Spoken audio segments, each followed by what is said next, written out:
ইতিহাস গড়ল আলী কান চলচ্চিত্র উৎসবে বাংলাদেশের প্রথম স্বল্পদৈর্ঘ্য চলচ্চিত্র। বাংলাদেশের চলচ্চিত্র অঙ্গনের জন্য এটি একটি গর্বের মুহূর্ত। স্বল্পদৈর্ঘ্য চলচ্চিত্র আলী, যা বাংলাদেশ এবং ফিলিপাইনের যৌথ প্রযোজনায় নির্মিত, প্রথমবারের মতো কান চলচ্চিত্র উৎসব 2025 এর স্বল্পদৈর্ঘ্য চলচ্চিত্র প্রতিযোগিতা বিভাগে স্থান পেয়ে বিশেষ উল্লেখ অর্জন করেছে।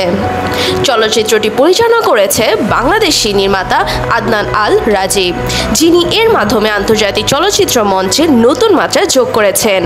আলী মূলত একটি মানবিক গল্প, এক কিশোর ছেলের সংগ্রাম, পরিচয় আর স্বপ্ন নিয়ে, যা দর্শকের হৃদয়ে দাগ কেটে গেছে। চলচ্চিত্রটি স্থানীয় বাস্তবতা, সমাজ ও সংস্কৃতির একটি মর্মস্পর্শী চিত্র ফুটে উঠেছে, যা আন্তর্জাতিক দর্শকদেরও মন জয় করেছে। এই স্বীকৃতি বাংলাদেশের স্বল্পদৈর্ঘ্য চলচ্চিত্রের জন্য একটি ঐতিহাসিক অর্জন, কারণ এর আগে কোনো বাংলা ভাষা বা বাংলাদেশি স্বল্পদৈর্ঘ্য ফিল্ম কান উৎসবের মূল প্রতিযোগিতায় এই ধরনের স্বীকৃতি পায়নি। চলচ্চিত্র বিশেষজ্ঞরা মনে করছেন, আলী এই অর্জন ভবিষ্যৎ নির্মাতাদের জন্য নতুন দরজা খুলে দেবে এবং আন্তর্জাতিক ফিল্ম ফেস্টিভ্যালে বাংলাদেশের অংশগ্রহণ আরও বাড়াবে।